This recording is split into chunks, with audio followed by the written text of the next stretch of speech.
ওই জায়গা থেকে কিন্তু সাকিব কিংবা মাশরাফিকে ওই স্বৈরাচার শেখ হাসিনা ব্যবহার করে স্বৈরাচারের পক্ষে বিনা ভোটের এমপি হয়ে সাকিব এবং মাশরাফির মতো লিজেন্ডারি ক্রিকেটাররা স্বৈরাচারের পক্ষে সমর্থন দিয়েছে। আপনার নামে মামলা কয়টি? আমার নামে প্রায় 45টির উপরে মামলা ছিল আমার। আসসালামু আলাইকুম, সবাইকে স্বাগত জানাচ্ছি আমার দেশ স্পেশালি। সঙ্গে আছি তামান্না মিনহাজ। নির্বাচনের দিকে জোর কদমে এগিয়ে চলেছে দেশ। সব দলের প্রচারও শুরু হয়ে গেছে। এরই মধ্যে প্রার্থী মনোনয়নের প্রাথমিক তালিকা ঘোষণা করেছে বাংলাদেশ জাতীয়তাবাদী দল বিএনপি। তাদের ঘোষিত তালিকায় ঢাকা 16 অর্থাৎ পল্লবী ও রূপনগর থেকে আমিনুল হককে মনোনয়ন দেওয়া হয়েছে। একসময় বাংলাদেশ জাতীয় দলের গোলপোস্ট সামাল দিতেন তিনি। এরপর নামেন মাঠের রাজনীতিতে। আওয়ামী লীগ আমলে জেল জুলুম সহ্য করেছেন, গুলিও খেয়েছেন। এখন নতুন প্রত্যয় নিয়ে শুরু করেছেন নতুন পথ চলা। আসসালামু আলাইকুম আমিনুল ভাই, আমাদের অনুষ্ঠানে আপনাকে স্বাগত জানাচ্ছি। কেমন আছেন আপনি? আলহামদুলিল্লাহ, ধন্যবাদ আপনাকে। আসলে আপনার কথা যখনই মনে পড়ে, প্রথমে হচ্ছে আপনাকে মনে পড়ে যে গোলপোস্টের সামনে আপনাকে তো আমাদের দেশের একেবারে সেরা গোলকিপার বলা হয় এখন পর্যন্ত। আর আরেকটা দৃশ্য চোখে ভাসে, সেটা হচ্ছে হ্যান্ডকাপ পরা অবস্থায় আপনি। মানে একটা যেমন আমাদের গর্বিত করে, আরেকটা ঠিক ওইভাবেই আসলে এক ধরনের দুঃখ যন্ত্রণা, এবং আপনি আসলে প্রতীক ওই সময়টার। আমরা কি সময় পার করে এসেছি গত 15.5 বছর। তো আপনার কাছে প্রথমেই যেটা জানতে চাই, দুই অঙ্গনেই আপনি অত্যন্ত আলোচিত, আপনার ক্রীড়াঙ্গন এবং রাজনীতি। কোন জায়গাটায় স্বাচ্ছন্দ্য বোধ করেন? না, অবভিয়াসলি বাংলাদেশ ফুটবল টিমে যখন খেলেছি, বাংলাদেশ দলের হয়ে যখন খেলেছি, বাংলাদেশকে বিশ্বের মানচিত্রে পরিচিত করার জন্য যেভাবে চেষ্টা করেছি, আমাদের সকলকে একত্রিত করে একটি টিম ওয়ার্কের মাধ্যমে আমরা যাতে বাংলাদেশের পক্ষে ভালো কিছু অর্জন করতে পারি, এবং আমাদের বাংলাদেশের ফুটবলের ইতিহাসে মানে আমি যখন থেকে খেলা শুরু করেছি, আপনার 94 থেকে আমার প্লেইং কেরিয়ার শুরু হয়েছে। 96-এ এসে আমি ন্যাশনাল টিমে প্রথম ডাক পেয়েছি, এবং ন্যাশনাল টিমে খেলা শুরুর পর থেকে আমাদের 99 সাব গেমস আমরা গোল্ড মেডেল পেয়েছি, আপনারা জানেন। এবং 2003 সালের সাব ফুটবলে আমরা চ্যাম্পিয়নশিপ অর্জন করেছি ঢাকার মাঠে, এবং 2010 সালে সাব গেমসে আমরা আবারও গোল্ড মেডেল পেয়েছিলাম ফুটবলে। তো সব কিছু মিলিয়ে বাংলাদেশের ফুটবলের জন্য চেষ্টা করেছি যে দর্শকদের ভালোবাসা, আন্তরিকতার মাধ্যমে বাংলাদেশের ফুটবলকে কতদূর এগিয়ে নিয়ে যাওয়া যায়, এবং বাংলাদেশের যে সাফল্যগুলোর সাথে আমি একজন সদস্য হিসেবে ছিলাম। রাজনৈতিক মাঠে বাংলাদেশ জাতীয়তাবাদী দল বিএনপির একজন ক্ষুদ্র কর্মী হিসেবে 2014 সালের 5ই মার্চ যখন যোগদান করেছিলাম, সেই যোগদানের পর থেকে আজ অবধি, আপনার এখানে বসে আছি, আজ অবধি দলের একজন ক্ষুদ্র কর্মী হিসেবে গত 17 বছর যে স্বৈরাচারের বিরুদ্ধে যে আমরা আন্দোলন করেছি, যে সংগ্রাম করেছি, এবং এই দীর্ঘ পথ চলায় আপনি যেই কথাটি বলছিলেন যে আমার হাতে হাত করা, আমাকে বহুবার কারাগারে নেওয়া হয়েছে, এবং আমি গুলিবিদ্ধ হয়েছি, রক্তাক্ত হয়েছি, সেটাও আপনারা দেখেছেন। এবং সর্বশেষ 24-এর গণঅভ্যুত্থানে ডিবির কার্যালয়ে নিয়ে দীর্ঘ 13 দিন আমার উপরে এবং আমাদের প্রত্যেকটি নেতাকর্মীদের উপরে যেভাবে শারীরিক নির্যাতন করা হয়েছে, সেটা আসলে ভাষায় প্রকাশ করার মতো না। আমি যেটা চাই ব্যক্তিগতভাবে, যে যেই 17 বছরের যেই স্বৈরাচারের ইতিহাস, সেই ইতিহাস আমরা সকলেই মনে রাখবো, এটি ভুলে যাব না, কিন্তু সেটার পুনরাবৃত্তি যাতে ভবিষ্যতে কখনো বাংলাদেশের রাজনীতিতে না আসে। এবং আমার মতো একজন এক্স ন্যাশনাল ফুটবলার বা যে কোনো এক্স খেলোয়াড় বা ভবিষ্যতে যারাই খেলোয়াড়দের ভিতর থেকে রাজনীতিতে আসবে, আমার মতো যাতে কাউকে এই ধরনের কোনো নির্যাতনের শিকার হতে না হয়, সেটা আমি দোয়া করি সবার জন্য। আমরা আসলে ওই ব্যাপারে আশাবাদী তো বটে। সেই আশা নিয়েই 24-এর গণ অভ্যুত্থান এবং আজকে আমাদের এখানে বসে থাকা এবং সামনে একটা নির্বাচনের প্রত্যাশা করা। কিন্তু একটা বিষয় আসলে, আপনি যখন অ্যারেস্ট হলেন, আপনি যখন বিএনপিতে যোগ দিয়েছেন, তখন একদম আওয়ামী লীগ আমলের মাঝামাঝি সময়, তখন এসে আপনার বিএনপিতে যোগ দেওয়ার সিদ্ধান্ত, এবং তারপরে আপনি যখন অ্যারেস্ট হলেন, খুব দুর্ভাগ্যজনক ভাবে আপনার ছবি আমরা দেখেছি, আপনার ছোট ছোট নিউজ কিছু আমরা দেখেছি। আমরা কিন্তু মিডিয়াকে আপনার পাশে ঠিক সেইভাবে, অথবা দাঁড়াতে দেখি নাই বলার চেয়ে বলা উচিত এভাবে বোধ হয় যে আমরা আপনার পাশে সেইভাবে দাঁড়ায় নেই। ওই সময়ের ওই পরিস্থিতিগুলি কি আপনাকে হতাশ করে নাই, কষ্ট দেয় নাই? আমি ছোটবেলা আমি একটু যোগ করি, যদিও এটা এখানে মানে আমার মনে পড়ছে জিনিসটা, বলা ঠিক হচ্ছে কিনা আমি জানি না। কিছুদিন আগে ৫ই আগস্টের পর থেকেই যখন সাকিবের বিষয়টা সামনে এলো, তার তো শুধু আওয়ামী লীগের সঙ্গে সংশ্লিষ্টতা না, শেয়ার বাজারে কেলেঙ্কারি আছে, নানা আর্থিক দুর্নীতি আছে। আহ, মাঝখানে সে শাস্তিও পেয়েছিল আন্তর্জাতিক ক্রিকেট কাউন্সিল থেকে। সব মিলিয়ে তখন কিন্তু আপনার প্রসঙ্গটিও এসেছে যে সাকিবকে নিয়ে এখন সবাই এত সরব, এভাবে বলছে বাংলাদেশ এরকম আর কেউ নেই। ঠিক একই জিনিস আমরা যখন আমিনুলকে দেখেছি, তাকে যখন অ্যারেস্ট করা হয়, তাকে নির্যাতন করা হয়, রিমান্ডে নেওয়া হয়, তখন কিন্তু আমরা কাউকে এইভাবে সোচ্চার হতে দেখিনি। আপনার কি ৫ই আগস্টের পর ওই জিনিসটা মনে হয়নি? বা তারও আগে আপনি মিডিয়াকে প্রথমে দেখেছেন আপনাকে ব্যাপকভাবে উৎসাহিত করতে, যে চীনের প্রাচীর, উনি হাত দুহাত প্রসারিত করে গোলপোস্টে দাঁড়িয়ে গেলে বাংলাদেশের জালে আর কেউ বল জড়াতে পারে না। আপনার তখন আহ, খেলোয়াড়ি জীবনে দেখা গেছে যে স্পোর্টসে যারা আমার মিডিয়া বা সাংবাদিক ভাইরা তারা সকলেই আমাকে অ্যাজ এ প্লেয়ার হিসেবে তারা ট্রিট করেছে এবং তারা খেলোয়াড় হিসেবে তারা আমাকে অনেক বেশি উৎসাহিত করেছে। কিন্তু আমি যখন একটু রাজনৈতিক দলে বিএনপিতে যখন যোগদান করি, তারপর থেকে আমাকে বারবার নির্যাতনের শিকার হতে হয়েছে, মামলা হামলা জর্জরিত হয়েছি। ঠিক আমি যখন অ্যারেস্ট হয়েছি তখন আপনার কথা মতোই যদি আমি বলি যে আসলে মিডিয়া বা আমি একজন ন্যাশনাল প্লেয়ার হিসেবে যেভাবে আমার পাশে থাকার কথা হয়তো বা সেভাবে দাঁড়ায়নি। বাট এই জায়গাটা একটি কথা আছে, কারণ দেখেন গত ১৭ বছর কিন্তু ওই স্বৈরাচার সরকার মিডিয়াকে কন্ট্রোল করেছে। আপনাদের গণমাধ্যমের যে বাক স্বাধীনতা সেটা কিন্তু কেড়ে নিয়েছে এবং আপনাদের ভিতর থেকে কেউ যদি সত্য কথা বলেছে তার বিরুদ্ধে কিন্তু মামলা হামলা, তার পরিবার এবং আপনাদের মিডিয়া কর্মীকে জেলও খাটতে হয়েছে। তো যার কারণে আমি যেহেতু বাংলাদেশ জাতীয়তাবাদী দলের একজন ক্ষুদ্র কর্মী হিসেবে আমাকে অ্যারেস্ট করেছে, আমার মতো অনেক নেতাকর্মীদেরকে বারবার প্রায় ৬০ লক্ষ নেতাকর্মীদের বিরুদ্ধে মিথ্যা মামলা রয়েছে, ১.৫ লাখের উপরে গায়েবী মামলা দেওয়া হয়েছে। সব কিছু মিলিয়ে তখন মিডিয়াও হয়তোবা চিন্তা করেছে যে আমিনুলের পক্ষে গিয়ে দেখা গেল যে আবার ওই স্বৈরাচারের রোশানলে হয়তোবা পড়তে হবে, যার কারণে অনেকে হয়তোবা আন্তরিকভাবে তারা হয়তোবা চেয়েছে বাট হয়তোবা তারা পাশে দাঁড়াতে পারেনি। বাট আমি ফিল করি, কারণ আমি যখন জেলখানা থেকে বের হয়ে আসি বা বিভিন্ন সময় অ্যারেস্টের পরে যখন অনেক সাংবাদিকদের সাথে কথা হয় মিডিয়া, তখন কিন্তু সবাই আন্তরিকতাটা প্রকাশ করে যে ভাই আপনি যেমন বলছিলেন যে আপনার হাত করা দেখে আপনারা মর্মাহত হয়েছেন, জাতি মর্মাহত হয়েছে। এই ভালো লাগার জায়গাটাই কিন্তু আমার কাছে অনেক বড় বিষয়, কারণ আমি এটাকে ফিল করি যে না, বাংলাদেশের মানুষ আমাকে পছন্দ করে, আমার মিডিয়ার যারা রয়েছেন তারা আমাকে পছন্দ করে এবং আমি চেষ্টা করি খেলাটাকে যেভাবে এনজয় করেছি প্লেইং লাইফে, আমি রাজনীতিটাও কিন্তু সকল বাধা বিপত্তি পেরিয়ে কিন্তু আমি রাজনীতিটাকেও এনজয় করি। কারণ রাজনীতিটা এমন একটা জায়গা যে মানুষের যে ভালো লাগা ভালোবাসার যে জায়গাটি তৈরি হয়, যে আন্তরিকতাটি, যেই কমিউনিকেশনটি তৈরি হয়, যে হৃদ্রতাটি তৈরি হয়, এটা কিন্তু অনেক বড় ব্যাপার। কারণ বাংলাদেশ জাতীয়তাবাদী দল প্রতিষ্ঠার পর থেকে শহীদ রাষ্ট্রপতি জিয়াউর রহমান তিনি কিন্তু বাংলাদেশের মানুষের জন্য কিন্তু রাজনীতি করেছেন, বাংলাদেশের মানুষের কল্যাণের জন্য রাজনীতি করেছেন, উন্নয়নের জন্য রাজনীতি করেছেন এবং আমাদের মাননীয় ভারপ্রাপ্ত চেয়ারম্যান জনাব তারেক রহমান প্রতি মুহূর্তে কিন্তু আমাদেরকে নির্দেশনা দেন এবং বারবারই বলেন যে তোমাদের প্রত্যেকটি কর্মকাণ্ড যাতে হয় সাধারণ মানুষ রিলেটেড এবং প্রত্যেকটি সাধারণ মানুষের কাছে যাবা, তাদের সাথে বসবা, কথা বলবা, তাদের সাথে পরামর্শ নিয়ে তারপরে তোমাদের সকল কর্মকাণ্ড করবা। সো আমরা কিন্তু সার্বক্ষণিকভাবেই ওই আমার এলাকার যারা সাধারণ মানুষ রয়েছে, আমাদের যারা মুরব্বী রয়েছে, আমাদের যারা বাবারা রয়েছেন, মায়েরা রয়েছেন, ভাইরা, বন্ধুরা রয়েছেন, বোনেরা রয়েছে, প্রত্যেকের সাথেই কিন্তু আমার প্রতিটি মুহূর্তে যে চলাফেরা এটি আমার কাছে অনেক বেশি ভালো লাগার একটি জায়গা।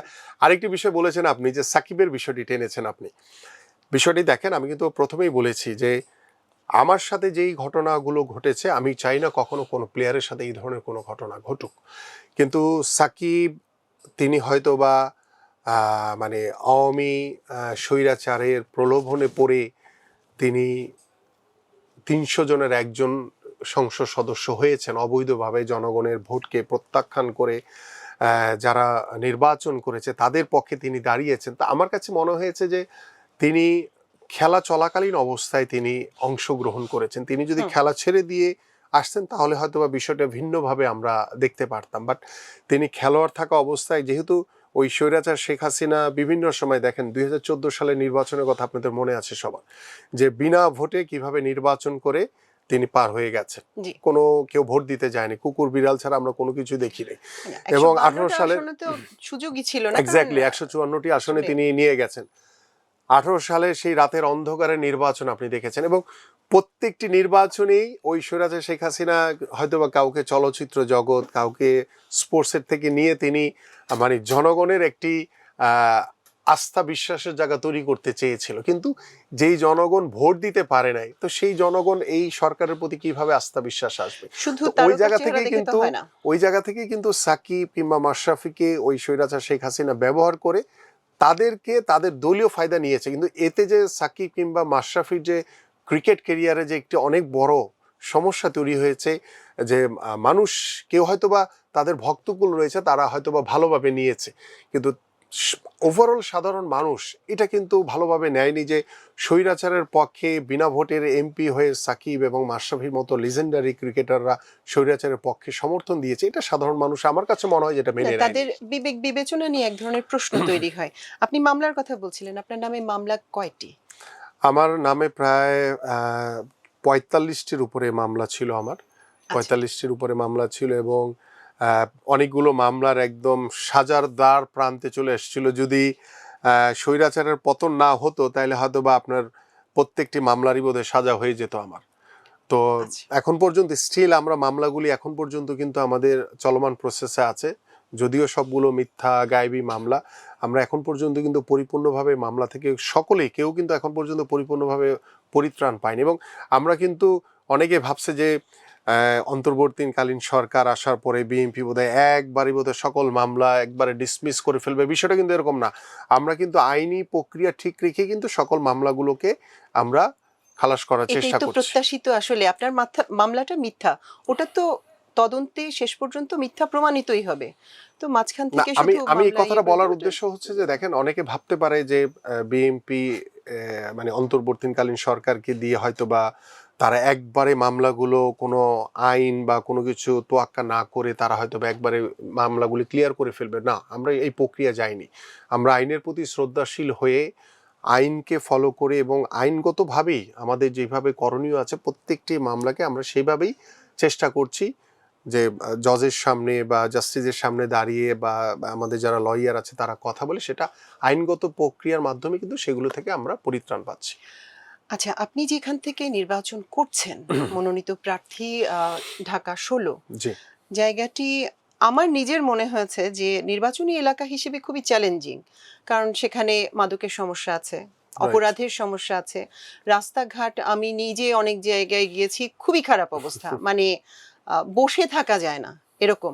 তো আপনি এই জায়গা থেকে নির্বাচন করলে এই যে আপনার এলাকার সংকটগুলো, এগুলোকে মোকাবেলা করবেন কেমন করে? আপনার পরিকল্পনাটা কি? ইতিমধ্যে আমি আমার ঢাকা 16 আসন পল্লবী এবং রূপনগরে আমার যে প্রশাসনিক 4টি ওয়ার্ড রয়েছে, এবং সাংগঠনিক ওয়ার্ড হিসেবে আমরা টোটাল আরও 4টি রয়েছে, টোটাল 8টি ওয়ার্ড এবং 2টি থানা পল্লবী এবং রূপনগর, এবং প্রত্যেকটি এলাকায় আমার এখানে বিশেষ করে উর্দু ভাষীদের একটি বৃহৎ হ্যাঁ, জনগোষ্ঠী বিহারি আছে, রয়েছে। প্রচুর পাশাপাশি বিহারি আছে। আমাদের নিম্নয়ের মানুষের কয়েকটি এলাকা রয়েছে, এবং সেখানে বেগুনটিলা, শাহপরান থেকে শুরু করে চলন্তিকা বস্তি রয়েছে, ঝিলপার বস্তি রয়েছে, আরামবাগ বস্তি রয়েছে, আরও বেশ কয়েকটি বস্তি এলাকা রয়েছে, এবং দুয়ারিপাড়ে একটি এলাকা রয়েছে যেখানে নিম্নয়ের মানুষ বসবাস করে। এই জায়গাগুলোতে আমি সবার আগে যে বিষয়টি নিয়ে কাজ করতে চাই সেটা হচ্ছে যে ওইখানে যারা নিম্নয়ের মানুষ তারা হয়তো বা 3 বেলা ঠিক মতো খেতে পারে না, অর্থের অভাবে তাদের সন্তানদেরকে পড়াশোনা করাতে পারে না। আপনি যে কথাটি দিয়ে শুরু করেছেন যে মাদকের সমস্যা, এই সমস্যাটি আমার এলাকাতে প্রকট, এবং এবং ইতিমধ্যে অপরাধও প্রচুর, ছিনতাই টিনতাই প্রচুর পরিমাণে রয়েছে। তো এই জায়গাটি আমি সবার আগে যেটি নিয়ে কাজ করতে চাই, আমি যদি প্রত্যেকটি এলাকায় যদি শিক্ষার আলো ছড়িয়ে দিতে পারি, আমি যদি স্কুল আমি একটু নির্মাণ করে। আপনাকে ইন্টারাপ্ট করি। সেটা হচ্ছে আমরা ধরে নিতে পারি ঢাকা বিশ্ববিদ্যালয় হচ্ছে দেশের সর্বোচ্চ বিদ্যাপীঠ এবং সবচেয়ে পলিশড, সবচেয়ে ক্রিমড ছেলে মেয়ে ওখানে পড়াশোনা করে। ওই এলাকায় সম্প্রতি ডাকসু নির্বাচনের পর থেকে মাদকের বিরুদ্ধে যারা নির্বাচিত হয়ে এসেছেন তারাই চেষ্টা শুরু করেছেন, এবং তাদের মধ্যে এক ধরনের হতাশা আছে, নিয়ন্ত্রণ করা যাচ্ছে না, পকেটে পকেটে মাদক, আমি একটু বলি, ওনার বললে আঁচলে আপনি মাদক, বিষয়টা এভাবে বলছে। বুঝতে পারবেন। আর আপনার এলাকাটি হচ্ছে যেখানে একে তো দারিদ্র্য আছে, অশিক্ষা আছে, এবং এই লোকগুলো একদম প্রান্তিক অবস্থানে রয়েছে। যে বিহারি যেই জায়গাগুলো আছে এদের মধ্যে তো অপরাধ প্রবণতা একদম শুরু থেকেই অত্যন্ত বেশি। আপনি কিভাবে? আমি মোটামুটি এখন অনেকাংশে আমরা ছোট ছোট করে যে উঠান বৈঠকগুলি করেছি, আমি বিভিন্ন ক্যাম্পে নির্ময়ের মানুষ যেখানে বসবাস করে, বিভিন্ন মালিক সমিতি, বিভিন্ন মসজিদ মাদ্রাসা, আমাদের বিভিন্ন বাজার কমিটি, বিভিন্ন জায়গায় কিন্তু ছোট ছোট সবার সাথে আমি মত বিনিময় সভা করেছি। এবং সভা করার পরে যেমন উর্দুভাষীদের এখানে কিন্তু মাদকের যে বিরুদ্ধে যে জিরো টলারেন্স দেখিয়ে আমরা কাজ করছি এবং আইন শৃঙ্খলা বাহিনীর সহযোগিতা নিয়ে যারা অসাধু মাদক ব্যবসায়ী রয়েছে তাদেরকে আইনের আওতায় এনে তাদের বিচার কার্য সম্পন্ন করা, এই বিষয়গুলো নিয়ে কিন্তু সেনাবাহিনী, পুলিশ এবং আমরা যারা রয়েছি সচেতন নাগরিক, আমরা কিন্তু এই বিষয়গুলো নিয়ে কাজ করছি। আমি যে বিষয়টি বলছিলাম যে আমার যেটি পরিকল্পনা রয়েছে, যে এটি আমি রাতারাতি চেঞ্জ করতে পারবো না, বাট আমার যেটি পরিকল্পনা রয়েছে সেই জায়গায় যদি প্রত্যেকটি এলাকায় যদি আমি শিক্ষার আলোকে ছড়িয়ে দিতে পারি, সেখানে যদি আমাদের সন্তানদের জন্য, আমাদের তরুণ সমাজ, যুব সমাজের জন্য যদি বিনামূল্যে আমি শিক্ষা ব্যবস্থা নিশ্চিত করতে পারি, আমি যদি প্রত্যেকটি এলাকায় যারা নিম্নয়ের মানুষ বসবাস করে সেখানে যদি আমি স্বাস্থ্য সেবা, স্বাস্থ্য সুরক্ষা যদি আমি বিনামূল্যে নিশ্চিত করতে পারি, তাহলে কিন্তু এই যে মাদকের যে একটি প্রবণতা রয়েছে এটা অনেকাংশেই কমে যাবে। পাশাপাশি এখানে আমাদের সবচেয়ে বড় যে আরেকটি বিষয় রয়েছে যে আমাদের যে শিক্ষিত বেকার যুবক, তাদের যে কর্মসংস্থানের অভাবের কারণে কিন্তু তারা অনেক সময় বিভিন্ন অনৈতিক কর্মকাণ্ডের সাথে জড়িয়ে যায়। তো সেই জায়গাতে যদি আমরা শতভাগ চেষ্টা করব যে কর্মসংস্থানের মাধ্যমে যাতে তাদেরকে সুন্দর একটি কর্মসংস্থানের যদি ব্যবস্থা করে দিতে পারা হতো, তাহলেই কিন্তু অনেক অংশে সমস্যার সমাধান হয়ে যাবে। আরেকটি বিষয় রয়েছে যে আমাদের উর্দুভাষী এবং আমাদের নিম্ন আয়ের মানুষ যেখানে যেখানে বসবাস করে সেখানে কিন্তু তাদের স্থায়ী পুনর্বাসন নাই। তা আমরা যদি সরকারিভাবে, আল্লাহ যদি আমাদেরকে আগামী ফেব্রুয়ারি নির্বাচনে নির্বাচিত করে ধানের শীষের প্রতীক নিয়ে, আমি আমার এলাকার সবার আগে যে কাজটি করতে চাই সেটি হচ্ছে যে আমাদের উর্দুভাষী এবং নিম্নয়ের মানুষ যারা বসবাস করে তাদেরকে স্থায়ী একটি পুনর্বাসনের ব্যবস্থা করে দেওয়া। এবং এখানে আমাদের বেনারসি পল্লীর কথা আপনারা সকলেই জানেন। জি জি। এখানে আমাদের যারা তাঁতি রয়েছেন, একদম অরিজিনাল যারা তাঁতি রয়েছেন, তারাও কিন্তু আসলে স্থায়ীভাবে বসবাস করতে পারছে না, তাদেরও স্থায়ী একটি পুনর্বাসন দরকার। পাশাপাশি আমাদের হিজড়া জনগোষ্ঠীর একটি বৃহৎ জনগোষ্ঠী আমার এলাকায় রয়েছে এবং তাদেরকেও আমি তাদের সাথেও মত বিনিময় সভা করেছি এবং তাদেরকে আশ্বস্ত করেছি যদি আল্লাহ পাক আমাদেরকে নির্বাচিত করে ইনশাল্লাহ আপনাদের জন্য আমরা স্থায়ী পুনর্বাসনের ব্যবস্থা করব। তো সব কিছু মিলিয়ে আমি চেষ্টা করছি যে একটি মানে আধুনিক এবং একটি শিক্ষিত সমাজ গড়ার লক্ষ্য নিয়ে, এবং খেলাধুলার কিন্তু কোনো বিকল্প নাই। আপনি যদি মাদক থেকে আমাদের সন্তানদেরকে বিরত রাখতে চান তাহলে খেলাধুলা অন্যতম একটি মাধ্যম অবশ্যই হবে। অবশ্যই। এবং আপনি যদি আমাদের সন্তানদেরকে সুস্থভাবে গড়ে তুলতে চান তাহলে খেলাধুলা হবে অন্যতম একটি মাধ্যম। সো সব কিছু মিলিয়ে, যেহেতু আমি একজন স্পোর্টসম্যান, সো আমি একটি ভিন্ন জগৎ থেকে বাংলাদেশ জাতীয়তাবাদী দলের একজন ক্ষুদ্র কর্মী হিসেবে কাজ করছি এবং আমার যেই কর্ম পরিকল্পনা রয়েছে যে আমরা চাই যে আমাদের হাত ধরে বাংলাদেশের প্রত্যেকটি সমাজে নতুন কিছু পরিবর্তন আসুক, যেটি চাই রাজনৈতিক গুণগত পরিবর্তন, সেটি চাই সামাজিক গুণগত পরিবর্তন, সেটি চাই যে আমরা রাষ্ট্রীয়ভাবে গুণগত পরিবর্তনের মাধ্যমে আমরা প্রত্যেকটি লেভেলে খেলাধুলা, আমাদের সাংস্কৃতিক চর্চা, শিক্ষা, স্বাস্থ্য, আমাদের যে অর্থনৈতিক যে মুক্তি, সব কিছু মিলিয়ে যাতে একটি আধুনিক বাংলাদেশ গড়ার লক্ষ্য নিয়ে আমাদের মাননীয় ভারপ্রাপ্ত চেয়ারম্যান জনাব তারেক রহমান যে ৩১ দফার কর্ম পরিকল্পনা দিয়েছেন, সেই কর্ম পরিকল্পনা যদি আমরা পরিপূর্ণভাবে বাস্তবায়ন করতে পারি, আমরা দৃঢ়ভাবে বিশ্বাস করি যে বাংলাদেশের একদম তৃণমূল পর্যায়ে, গ্রামীণ পর্যায়ে প্রত্যেকটি জনপদে পারিবারিকভাবে, সামাজিকভাবে, রাষ্ট্রীয়ভাবে আমরা একটি গুণগত পরিবর্তন দেখতে পাবো ইনশাল্লাহ। আসলে ক্রীড়া এবং খেলাধুলা এবং পাশাপাশি সাংস্কৃতিক চর্চা এগুলো আসলে খুবই জরুরি বাচ্চাদের মানসিক বিকাশের জন্য True. এবং পরবর্তীতেও একটা মোটামুটি সুশৃঙ্খল জীবনযাপনে এগুলি খুব বড় ভূমিকা পালন করে। খুবই বিস্ময়করভাবে গত ১৭ বছরে আমাদের দেশে সাংস্কৃতিক চর্চাটা কোথায় জানি কমতে কমতে অনেকটা মানে তলানিতে গিয়ে ঠেকেছে আমি বলবো। আমরা যখন ছোট ছিলাম, আমরা যখন বেড়ে উঠি ৯০-এর দশকে, ওই সময় আমরা দেখতাম যে প্রতিটা পরিবারে একটা চর্চা ছিল, একটা লাইব্রেরির মতো কিছু সংগ্রহে থাকবে, প্রত্যেকটা পরিবার প্রত্যেকটা ফ্যামিলিতে থাকবে এবং পরিবারের বাচ্চাগুলো স্কুলের পড়াশোনার পাশাপাশি হয় খেলবে, না হলে গান শিখবে, কবিতা আবৃত্তি করবে, ছবি আঁকবে, কিছু একটা করবে। ওই চর্চাগুলো না এখন আর ওইভাবে পারিবারিকভাবে হয় না, কমে এসেছে। এবং এটা আসলে আওয়ামী লীগ বলা হয়ে থাকে সুশীলদের দল, প্রচুর সুশীল আমরা তাদের সাথে দেখি, তারপরও ওই চর্চাটাকে ওইভাবে তারা ধরে রাখতে পারেনি। এই প্রসঙ্গে আসলে আমি একটু জানতে চাই, আপনাদের দলগত অবস্থান জানতে চাই। আমি আজকে আপনার লাস্ট কথাটা দিয়ে শুরু করতে চাই। আমি শেষ করিনি এখন, আমাকে আরেকটু বলতে দিন, আমি প্রশ্নটা করি। সেটা হচ্ছে, আমি আজকে সকালে অথবা কালকে রাতেই দেখলাম যে আপনাদের মহাসচিব মির্জা ফখরুল ইসলাম আলমগীর উনি বলছেন যে আওয়ামী লীগের ভয় পাওয়ার কিছু নেই, আওয়ামী লীগের পাশে ধানের শীষ আছে। এবং আমরা গত কয়েকদিন থেকেই দেখছি নানান জায়গায় সারা দেশে আপনাদের মনোনীত প্রার্থীরা যে ভাষণ দিচ্ছেন উৎসাহিত করার জন্য, ভোট চেয়ে, সে সমস্ত জায়গায় ওনারা এইভাবেই বলছেন আমরা আপনাদের হেফাজত করব। নৌকার যারা আছেন, যারা আওয়ামী লীগ করতেন, তাদেরকে আমরা হেফাজত করবো। এটা রংপুর 6 থেকে স্পেসিফিক আমি আপনাকে উদ্ধৃত করলাম।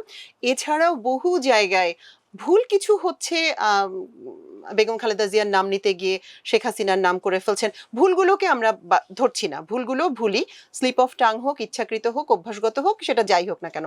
কিন্তু এই যে দলীয়ভাবে আওয়ামী লীগের ব্যাপারে একটা অবস্থান, না এটা কি আসলে দলীয় অবস্থান, না না না, আমি ভোট টানার, নৌকার না ভোট টানার আমি অবস্থান, নাকি? আমি একটু ক্লিয়ার করি জি, যেটা অবশ্যই। আমার ব্যক্তিগত অভিমত, যেটি আমি নিজেও চিন্তা করি। দেখেন, গত 17 বছর কিন্তু আমরা ওই স্বৈরাচার দ্বারা বারবার কিন্তু নির্যাতিত হয়েছে, নিপীড়িত হয়েছে। এবং ওই স্বৈরাচার কিন্তু সব সময়, যখনই আপনি কোনো সত্য কথা বলেছেন, যখনই আপনি গণমাধ্যমের মাধ্যমে কোনো সত্য কথা বলতে গেছেন, আপনার বিরুদ্ধে কিন্তু নির্যাতনের শিকার হতে মাহমুদুর হয়েছে। রহমানের চেয়ে বড় হ্যাঁ, সো আমার দেশ আমার যেভাবে কাছে সাফার মনে হয় করেছে। যে দেখেন, গত 17 বছর ওই স্বৈরাচার সরকার কিন্তু বারবারই বিরোধী মত, বিরোধী দলের উপরে জুলুম, নির্যাতন, নিপীড়ন চালিয়েছে। এটা কিন্তু বাংলাদেশের রাজনীতির কোনো শিষ্টাচার না। কোনো কিন্তু রাজনীতিরই শিষ্টাচার আমরা না। বিশ্বাস করি, আমার দল, আমাদের মাননীয় ভারপ্রাপ্ত চেয়ারম্যান জনাব তারেক রহমান দৃঢ়ভাবে বিশ্বাস করেন যে বাংলাদেশ জাতীয়তাবাদী দল বিএনপি যদি আগামী ফেব্রুয়ারি নির্বাচনে ধানের শীষের প্রতীক নিয়ে নির্বাচিত হয়, আমরা যদি সরকার গঠন করতে পারি, ওই স্বৈরাচার বিরোধী মতের উপরে নির্যাতন, নিপীড়ন চালিয়েছে, কিন্তু আমরা কখনোই কোনো বিরোধী মতের উপরে কোনো নির্যাতন, নিপীড়ন করব না।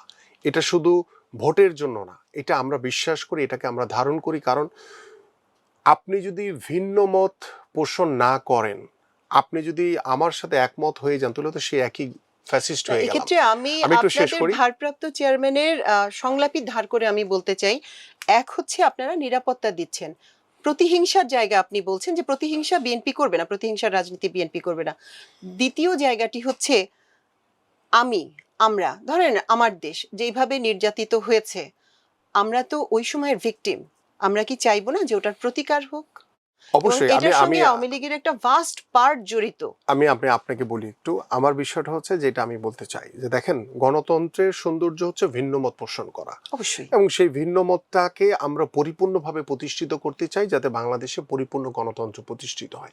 এখন আপনারা যদি সবাই আমার সাথে একমত হয়ে যান, আমি যদি আপনার সাথে একমত হয়ে যাই, তাহলে তো আর গণতন্ত্র থাকলো না। না না, সেটা তো। এখন গত 17 বছর যে স্বৈরাচার সরকার তাদের ক্ষমতাকে টিকিয়ে রাখার জন্য যে নির্যাতন, যে নিপীড়ন করেছে, সেই নির্যাতন, নিপীড়ন ভবিষ্যতে যাতে কখনোই কোনো বিরোধী মতের উপরে না হয়। কারণ আমরা কি চাই, যে একটি সুস্থ ধারা রাজনৈতিক পরিবেশ তৈরি হোক, আমরা চাই একটি গণতান্ত্রিক পরিবেশ তৈরি হোক, আমরা চাই যে আপনি আপনার সত্য কথা বলতে পারবেন, আমরা বাক স্বাধীনতাকে শতভাগ নিশ্চিত করতে চাই, আমরা গণমাধ্যমের স্বাধীনতাকে শতভাগ নিশ্চিত করতে চাই। সেখানে আপনারা যদি কখনো, আমরা যদি ভুল করে থাকি, সেটার বিষয় নিয়ে সমালোচনা করেন, তার মানে এই না যে আমি আপনার উপরে চড়াও হব। বিষয়টা এরকম। তা আমার বলার উদ্দেশ্যটা হচ্ছে যে দেখেন, আওয়ামী যা করেছে, বিএনপি সেই ধরনের পথে কখনোই হাঁটবে না। আমরা সবসময় একটি কথা বলি যে বাংলাদেশ জাতীয়তাবাদী দল এদেশের সাধারণ মানুষের দল, এবং তাদের সাথে পরামর্শ করে কথা বলেই কিন্তু আমাদের সকল কর্ম পরিকল্পনা। আপনি যে বিষয়টি বলছেন, দেখেন, যারা দোষর হিসেবে কাজ করেছে তাদের বিচার অবশ্যই হোক, সেটা আমরা চাই। কিন্তু যারা নিরীহ সমর্থক, ভিন্নমত পোষণকারী, তারা তো কোনো দোষ করেন নাই। আপনি ভিন্নমত পোষণ করতেই পারেন। আমরা সেই জায়গাটাতে ইকুয়ালিটি রাখতে চাই, আমরা সহমর্মিতা রাখতে চাই, ভ্রাতৃত্ববোধ রাখতে চাই। যদি সবাই যদি সে আগের মতো ওই আওয়ামী লীগ যেটা করেছে সেই কাজ যদি আমরা করি, তাহলে ওদের আর আমাদের ভিতরে পার্থক্য কোথায়? আমি সেই জায়গাটা এস্টাবলিশ করতে চাই আমরা, যে আমরা যারা অপরাধী, যারা দোষর, তাদের অবশ্যই বিচার হবে। সেটার সাথে আমরা বিগত সময় চেয়েছি, এখনো চাই, ভবিষ্যতেও চাই। যে দেখেন আমি সে এক্সাম্পল বলি, এটা বললে হয়তো বা অনেকে অনেকভাবে এটাকে ব্যাখ্যা করতে পারে। এখন পর্যন্ত কিন্তু গণমাধ্যমে যদি আমি এক্সাম্পলটা নিই, আপনাদের ওই আওয়ামী দোসররা কিন্তু এখনো অনেকে বহাল তবিয়তে বসে আছে। হ্যাঁ, আপনার রাষ্ট্রীয় প্রতিষ্ঠানগুলোতে এখনো অনেকেই আওয়ামী দোসররা বহাল তবিয়তে বসে আছে। তো আপনি যেভাবে চান যে যারা ক্ষতিগ্রস্ত হয়েছে তারা নিশ্চয়ই ওই দোসরদের প্রতিকার চায়, আমিও চাই। কিন্তু যারা নিরীহ, যারা সাধারণ, যারা ভিন্ন মত পোষণকারী, তাদের বিষয়ে আমাদের সকলেরই একমত আমরা পোষণ করি যে আওয়ামী যেই দমন পীড়ন করেছে, বিএনপি যদি সরকার গঠন করতে পারে, কখনোই সাধারণ মানুষের উপরে, ভিন্ন মত পোষণকারীর উপরে কখনোই কোনো নির্যাতন বা নিপীড়ন, কখনোই কোনো জুলুম হবে না। এটুকু আমরা শতভাগ আশ্বস্ত করতে চাই এবং এটা আমরা নিশ্চিত করবো ইনশাআল্লাহ। মানে একই সঙ্গে বিচারটা এবং যারা নিরীহ আছে ডেফিনেটলি তাদেরটাও। এখন আওয়ামী লীগের যেটা বলা হয়ে থাকে যে, ধরেন শুধু যদি আমরা জুলাইয়ের কথাও ধরি, ওই ৩৬ দিনের আন্দোলনের সময় গুলি চালানো থেকে শুরু করে ওই জাতীয় যত নির্দেশনা ছিল সব একদম ক্ষমতার সর্বোচ্চ পর্যায়ে থেকে এসেছে এবং এটা ইমপ্লিমেন্টেড হতে হতে ক্ষমতার নিম্ন পর্যায়ে পর্যন্ত গিয়েছে, কারণ একজন পুলিশের সাধারণ সদস্য গুলি ছুঁড়েছে ওই সময়টায়। আহ, তাহলে যে পরিমাণ মানুষ ওই সমস্ত ঘটনায় যুক্ত হয়ে গেল, তাদের বিচারের ব্যাপারে আপনাদের স্পেসিফিক পরিকল্পনা কি? শতভাগ। এইটা আমরা বারবার শুনছি যে আপনাদের নিরীহ যারা যারা সাধারণ সমর্থক, তাদের ব্যাপারে আপনাদের অবস্থানটা কি? এটা আমরা আসলে মানে যতটা শোনা উচিত তার চেয়ে অনেক বেশি শুনছি। ফলে সাধারণ ভোটারদের মধ্যে এটা ধারণা তৈরি হয়েছে যে বিএনপি আসলে আওয়ামী লীগের ভোটগুলো টানার জন্য, যা এখন আসলে 10-15% হতে পারে, এই ভোট টানার জন্য মরিয়া হয়ে গিয়েছে। না, বিষয়টা এরকম না। আমার কাছে মনে হয় অপোজিট যারা, অংশের বার্তাটাও তো দরকার। না না না, আমরা কিন্তু একটি কথা বারবারই বলছি যে আমরা এখানে রাজনীতি এবং ভোট দুইটা কিন্তু দুই জিনিস। রাজনীতির সাথে ভোটের যে পরিবেশ, যে আমেজ, যে উৎসব, সেটা টোটালি ডিফারেন্ট। এখানে ম্যান টু ম্যান ভ্যারি করে। আমাদের এখানে ধরেন 300 আসনে 300 জন প্রার্থী ঘোষণা হবে। জি, তো সেখানে যে মানুষটি ভোট দিতে যাবে, সে বিএনপির হোক বা সে আওয়ামী সমর্থক হোক বা সে XYZ দলের সমর্থক হোক, সে কিন্তু ওই প্রার্থীকে দেখেই কিন্তু সে ভোট দিতে যাবে, কিংবা তার মার্কাকে দেখবে যে সে ওই মার্কার যে প্রাপ্য কিনা সে দেখবে। জাতীয় এখন নির্বাচনে মার্কা হ্যাঁ, দেখে। জাতীয় নির্বাচন এটি হ্যাঁ, প্রতীক। জাতীয় নির্বাচনে আগামী প্রতীক। ফেব্রুয়ারি যে নির্বাচন হবে, সেখানে কিন্তু মার্কাও দেখবে এবং প্রার্থীকেও দেখবে যে প্রার্থীর তার ওই এলাকায় কতটুকু অ্যাকসেপ্টেন্স আছে, গ্রহণযোগ্যতা রয়েছে এবং সে সাধারণ মানুষের জন্য কি করবে। কারণ আমরা বিগত যে 3টি নির্বাচন দেখেছি, সেখানে কিন্তু সাধারণ মানুষের কোনো ইনভলভমেন্ট ছিল না। এবং দেখেন আওয়ামী সমর্থক যারা, তারাও কিন্তু ভোট দিতে যায়নি, কারণ তারাও জানে যে ভোট তো হয়েই দরকার গেছে, নাই। দরকার নাই। দরকার সো যার কারণে কিন্তু ওই আওয়ামী সরকারের কিন্তু বাংলাদেশের জনগণের সাথে সেভাবে কোনো যোগাযোগ ছিল না, যার কারণে কিন্তু আজকে তারা এই ফ্যাসিস্টের উপাধি নিয়ে তারা কিন্তু দেশ থেকে পালিয়েছে। তা আমাদের পয়েন্ট অফ ভিউ হচ্ছে যে শুধু আপনি যেটি বলছেন যে শুধু ভোট টানার বিষয় না, বিষয়টা হচ্ছে যে আমরা চাই যে যারাই ভিন্নমত রয়েছে তারা সবাই ভোট দিতে আসুক। তারা যাকে খুশি ভোট দেখ, তাদের পছন্দের প্রার্থীকে দেখ, পছন্দের দলকে দেখ, পছন্দের মার্কাকে দেখ, বাট যেহেতু জনগণের একটা অংশগ্রহণের মাধ্যমে যাতে একটি নিরপেক্ষ সুষ্ঠু একটা নির্বাচন হয়, আমাদের মূল চাওয়াটা হচ্ছে সেখানে। এবং আপনি যেটি বলছেন সেটার সাথে আমিও একমত যে যারা গত শুধু ওই জুলাই আন্দোলনে না, শুধু 24-এর গণঅভ্যুত্থানে না, গত 17 বছরে আমাদের যেই ভাইদেরকে গুম করা হয়েছে, যাদেরকে হত্যা করা হয়েছে, আমাদের উপরে যেইভাবে গুলিবিদ্ধ হয়েছি, আমি যেভাবে রক্তাক্ত হয়েছি, আমাকে ডিবি রিমান্ডে নিয়ে যারাই চোখ বেঁধে, হাত করা পরিয়ে, পা বেঁধে যারা নির্যাতন করেছে, আমি নিশ্চয়ই চাই তাদের বিচার হোক, অবশ্যই আমিও চাই। কিন্তু তাদেরকে তো সেই বিচার করার জন্য আমরা কিন্তু গত 1 বছরে সেই অন্তর্বর্তীকালীন সরকারকে কিন্তু আমরা সার্বিকভাবে সহযোগিতা করছি এবং আমরা কিন্তু বারবার বলেছি যে তাদেরকে আইনের আওতায় এনে তাদের বিচার করা হোক। এখন অন্তর্বর্তীকালীন কি সরকার কি করেছেন, কতটুকু করেছেন, সেটা আপনারাও ওয়াকিবহাল রয়েছেন, আমরাও জানি। বাট আমরা এটুকু আশ্বস্ত করতে চাই যে যারা গত 17 বছর গুম, খুন, হত্যা, 24-এর যারা এই হত্যাকারী ছিল, নির্দেশদাতা ছিল, যারা ছিল, তাদের অবশ্যই বাংলাদেশের মাটিতে বিচার হবে। এটা অক্ষরে অক্ষরে ইনশাল্লাহ এটা আমরা পালন করবো আমাদের জায়গা থেকে। আরেকটি জায়গায় যেতে চাচ্ছি, এখনকার প্রাসঙ্গিক যে পরিস্থিতি, গতকালকে থেকে আমরা দেখতে পাচ্ছি যে নানান জায়গায় চোরাগুপ্তা হামলা হচ্ছে। আমরা বাসে আগুন দেয়া দেখেছি, বিভিন্ন জায়গায় ককটেল হামলা চলছে এবং 13 তারিখকে সামনে রেখে আরো কিছু নাশকতার আশঙ্কা আমরা করছি। একইভাবে আমরা দেখতে পেলাম কয়েকটি রাজনৈতিক দল থেকে এখন যে ফ্যাক্ট চেকের একটা ইস্যু সেরকম শুরু করেছে, সরকারের তরফ থেকে হচ্ছে। বিএনপির কি এই ধরনের কোনো পরিকল্পনা আছে মাঠে এই পরিস্থিতিগুলিকে ফেস করার? কারণ আমরা জানি এই ঘটনাগুলি কে ঘটাচ্ছে। 13 তারিখে হাসিনার কবে আমরা রায় হবে আমি সেটা একটু তারিখ আপনাকে এই জানবো। বিষয়টা একটু ক্লিয়ার করি। বিষয়টা হচ্ছে যে আওয়ামী লীগের যে চরিত্র, আওয়ামী লীগ বিগত 17 বছরও তারা বিভিন্ন বাসে আগুন দিয়েছে, বিভিন্ন জায়গায় আগুন দিয়ে, বিভিন্ন মন্দিরে আগুন দিয়ে তারা বিএনপির উপরে দোষ চাপিয়ে দেওয়ার চেষ্টা করেছে। বিএনপি এমন একটি দল যারা কখনোই কোনো মানুষের ক্ষতি হবে, মানুষ ক্ষতিগ্রস্ত হবে এরকম কোনো কর্মকাণ্ডে আমরা কখনোই জড়িত ছিলাম না। এবং এই যে গত 17 বছর এই আওয়ামী লীগ নিজেরাই কিন্তু বিভিন্ন জায়গায় আগুন দিয়েছে, ঠিক ওই একই চরিত্র কিন্তু তারা এখন আবার শুরু করেছে, প্যাটার্নটা একই প্যাটার্ন। তো তারা কিন্তু অভ্যস্ত, তারা আগেও করেছে এখনো করছে। এখন আমাদের পয়েন্ট অফ ভিউটা দেখেন, গত 17 বছরে আওয়ামী লীগ ধরেন আমরা কোনো গণতান্ত্রিক অধিকার আদায়ের জন্য আমরা মিছিল করব, আমরা ভোটের অধিকার আদায়ের জন্য মিছিল করব, তখন কিন্তু ওই আওয়ামী লীগ দেখা গেছে যে প্রত্যেকটা পাড়া মহল্লায় লাঠি সোঁটা নিয়ে বসে জনজীবনে একটা ভয়ের সৃষ্টি করে তারা কিন্তু আমাদের উপরে দমন নিপীড়ন চালিয়েছে। দাঁড়াতেই কিন্তু দেয়নি। এই জায়গাটা আমি পরিপূর্ণভাবে বলতে চাই যে ওই আওয়ামী লীগ যা করেছে এটা আমরা করব না। কারণ হচ্ছে এটা প্রশাসনিকভাবে সরকার আমাদের কাছে যদি সহযোগিতা চায় আমরা তাদেরকে সার্বিকভাবে সহযোগিতা করব, আইন শৃঙ্খলা বাহিনীকে সহযোগিতা করব। কিন্তু আওয়ামী লীগ যেটা করেছে ওই যে দল বেঁধে পাড়া মহল্লায় বসে তারা ওই বিএনপিকে কিভাবে নিধন করা যায়, কিভাবে দমন নিপীড়ন করা যায়, এই কাজটি আমরা করতে চাই না। কারণ জনজীবনে আতঙ্ক তৈরি হবে এমন কোনো কর্মকাণ্ডের সাথে বিএনপি যাবে না। আমরা যাব, আমাদের যেহেতু ভোট সামনে রেখে আমরা ধানের শীষের পক্ষে ভোট চাচ্ছি, আমাদের গণসংযোগ করছি, এটা আমরা আমাদের মতো করে করে যাব, যেটা রেগুলার আমাদের চলছে।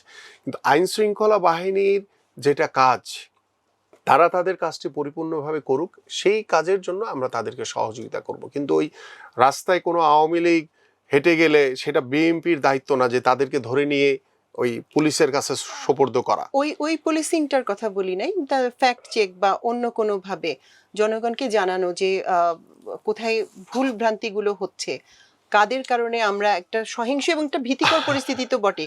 ভয় লাগে, আমি বের দেখেন, হবো বা আমার বাচ্চারা বের হবে যদি আপনি আগে একটু আক্রান্ত আগে হয়। বলছিলেন যে বিগত 17 বছরে সুশীলরা খুব অ্যাক্টিভ ছিল, জি তারা একদম আওয়ামীর পক্ষে ব্যাপকভাবে তারা কথা বলেছে। গত হ্যাঁ। 2-3 দিনে যেই যে ময়মনসিংহে যে একজন ড্রাইভারকে পুড়িয়ে হত্যা বাসে করা হয়েছে, জি গত রাতে আপনি একটু দেখেন তো গত 2 দিনে সুশীলরা কোথায় ছিল, তারা কোনো কথা বলেছে কিনা?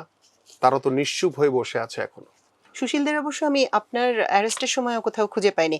এবার খুব সংক্ষেপে একটু বলুন ইশতেহার কিভাবে তৈরি করতে চাচ্ছেন, ইশতেহারে আমরা কি কি দেখতে পাবো? আমি ইতিমধ্যে কিন্তু কিছু বিষয় বলেছি যে আমাদের আগামীর যে রাষ্ট্র কাঠামো মেরামতের জন্য যে 31 দফার কর্মপরিকল্পনা দেওয়া হয়েছে, আমাদের কৃষকদের জন্য নতুন কিছু আইডিয়া আমরা শেয়ার করব। আমরা আমাদের প্রত্যেকটি বাংলাদেশের প্রত্যেকটি পরিবারের জন্য ফ্যামিলি কার্ডের কিছু আইডিয়া আমরা শেয়ার করব। আমাদের হেলথের জন্য কিছু আইডিয়া শেয়ার করব। আমরা আমাদের যে পরিবেশ বান্ধব একটি শহর, পরিবেশ বান্ধব একটি বাংলাদেশ গড়ার জন্য কিছু আইডিয়া আমরা শেয়ার করব। আমাদের স্পোর্টস নিয়ে আগামীর যে পরিকল্পনা রয়েছে, যেমন ছোট্ট একটা এক্সাম্পল দিই, যে আগামী আল্লাহ পাক যদি আমাদেরকে আগামী নির্বাচনে নির্বাচিত করে, ফেব্রুয়ারিতে যে নির্বাচন হবে, সে নির্বাচনে নির্বাচিত হতে পারলে আমরা ক্লাস 4 থেকে প্রত্যেকটি স্কুলে আমরা খেলাধুলাকে বাধ্যতামূলক করতে চাই। এই যে একটা ছোট্ট একটা এক্সাম্পল দিলাম, এরকম আমাদের অনেক নতুন নতুন চিন্তা ভাবনা রয়েছে। বাংলাদেশের অর্থনীতিকে কিভাবে আরো স্ট্রং একটি পজিশনে নিয়ে যাওয়া যায়, আমাদের আইনের শাসন সুশাসন প্রতিষ্ঠার জন্য আমাদের গণমাধ্যমের শতভাগ বাক স্বাধীনতা নিশ্চিত করা, আমাদের সাধারণ মানুষের বাক স্বাধীনতা নিশ্চিত করা, আমাদের বিচার বিভাগ থেকে শুরু করে যাতে আইনের প্রতি বাংলাদেশের মানুষের যে গত 17 বছরে যে একটি মানে অস্থিরতা বিরাজ করেছে, যে অবিশ্বাস বিরাজ করেছে, সেই বিশ্বাসটাকে ফিরিয়ে আনা, এই বিষয়গুলি নিয়ে আমাদের মাননীয় ভারপ্রাপ্ত চেয়ারম্যান জনাব তারেক রহমান সহ আমাদের স্ট্যান্ডিং কমিটির আমাদের হাইকমান্ড তারা কাজ করছে। আপনারা খুব শীঘ্রই আমাদের বাংলাদেশ জাতীয়তাবাদী দলের যে আগামীর নির্বাচনকে সামনে রেখে বাংলাদেশের মানুষের জন্য যে আমাদের কর্ম পরিকল্পনা রয়েছে, সেটা খুব শীঘ্রই আমরা ইনশাআল্লাহ জাতির সামনে উপস্থাপন করব। তাহলে একটু বলতে চাই আসলে আমরা যখন ছোট ছিলাম তখন স্কুলে কিন্তু খেলাধুলা বাধ্যতামূলক ছিল এবং 100 নম্বরের পরীক্ষা দিতে হতো। সেটা এখন কেন জানি আমি আমার বাচ্চাদের না, কখনো দিতে দীর্ঘদিন দেখিনি। ধরে নাই, বাট আমরা মনে হয় স্পেসিফিক ভাবে ফুটবল ক্রিকেটের জন্য শুধু একজন না, আমরা প্রত্যেকটি ইভেন্টের জন্য আলাদা আলাদা ক্রীড়া শিক্ষক নিয়োগ করব। তাতে আমাদের অনেক কর্মসংস্থানও তৈরি হবে এবং খেলোয়াড়রা খেলা ছেড়ে দেওয়ার পর একটা হতাশার ভিতরে কাজ করে যে আমি কি কি করব। করবে? তো সেই জায়গায় আমরা যদি তাদেরকে একটা কর্মসংস্থানের ব্যবস্থা করে দিতে পারি তাহলে তার লাইফটা সিকিউর হবে, তার পরিবার সিকিউর হয়ে যাবে। সো ওই জায়গাগুলো নিয়ে আমরা কাজ করছি। অনেক ধন্যবাদ আপনাকে। অনেকটা সময় নিয়ে নিলাম আপনার। আপনি এখন তো প্রচার নিয়ে খুবই ব্যস্ত সময় পার করছেন। অসংখ্য জি, কৃতজ্ঞতা। আপনাকেও ধন্যবাদ।